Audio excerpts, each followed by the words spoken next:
99.9 this week that the stores are going to run out of tortilla chips by Saturday, but no sweat, you can make your own, right? Absolutely, and once you have had fresh chips and salsa, you will never turn back. Joining us this morning is David Ross, our good friend, here to show us how to make fresh salsa and chips. Very easy. This doesn't look like my mom's salsa, so to speak. It's a little bit different because it's got a couple unique ingredients you won't find in most salsas. Okay, the secret coming up in 2 minutes right here on Good Morning Northwest Sunday. Stay with us. Fresh chips and salsa, and this is one of the best salsas you're ever going to taste. It is really yummy. And you were telling me not only is it great with the chips, but also salmon. It's a wonderful sauce for any kind of grilled roasted meat. It would go well with salmon, steaks, pork chops, and just a little bit of the salsa. It's tons of garden vegetables, and then your roasted meat on top. So not just for salsa and chips. All right. Today, though, Super Bowl Sunday, we want salsa and chips. We do. All right. How do we get started? Well, we're going to talk about the chips, and it's only really 3 ingredients, which is corn tortillas. You want to use corn because flour tortillas would burn. We're going to deep fry them. We're not going to do it on set this morning because that can get a little bit crazy. But it's just vegetable oil to about 350 degrees.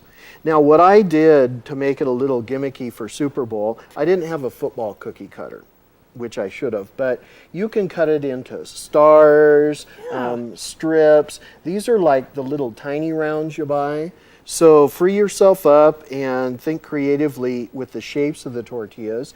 Those go in the hot oil only for about 2 to 3 minutes. Okay. It'll bubble up, and once the bubbles stop, the chips are done. All right. Now you want to salt them immediately when they come out of the oil so that salt kind of sticks to the chip. And when I take them out, I want to put them on paper towels? No, actually, that's a really good question. What I do is put them on a cookie rack over a baking sheet. Oh, okay. If you put them direct on the paper towels, the underside of the chip can actually get soggy. Oh, so you want some air to keep going around them. That's why we put them on a cookie sheet. Okay, that's a very good tip. And just keep bringing them out. This probably would go in about, what, 5-10 minutes?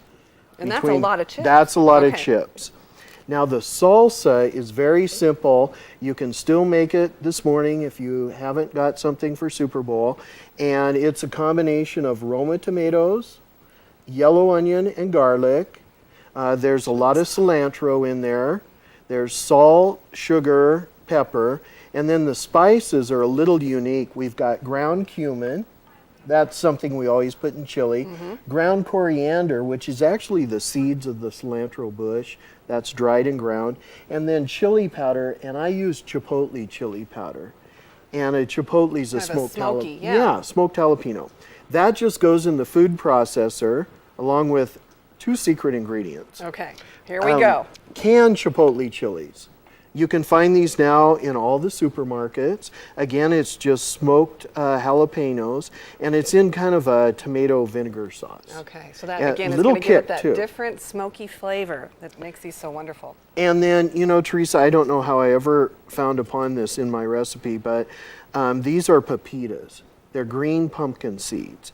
And you can buy them already toasted and roasted and salted in the market, and those go in. Oh, wonderful. And that gives it kind of a nutty flavor and crunchy texture. Okay, so this is not like a chunky salsa by any means. This is finely processed. It is, and you pulse it probably about 10 seconds, and it will never go into a puree because of the pepitas and the chunks of tomato and onion, but it's kind of halfway between a real chunky salsa and a kind of a tomato sauce. Okay, well, it's a great recipe. I guarantee it. I love this salsa recipe. Go to our website, KXLY.com, click on recipes, and we will share David Ross's wonderful salsa and chips recipe. And coming up at the end of the show, David is actually going to taste test our Philly cheesesteak sandwich for the Eagles and Rick's Boston baked bean recipe for the Patriots. And depending on how you choose, that's the team that's going to win today, guaranteed. You know, no pressure on David. Now let's see what's cooking in the forecast, Kirk. Teresa, a chance of snow. Which is it going to be? I think, Philly was very close. Or the Boston baked beans. Good flavors in both, but in the end, I'm going to upset what most people are saying and say Philadelphia wins today. He's Thank going with the you cheesesteak. so Going with the much. Okay, there you go. All right, we're going for the big upset. Thanks Good to David call. Ross for being here. All of our recipes featured on the website, right there at the top of the page if you want to try out these great recipes. Classy 99.9 tomorrow morning between 6 and 10. News 4 at 5, 6, and 11 tonight. Have a great day.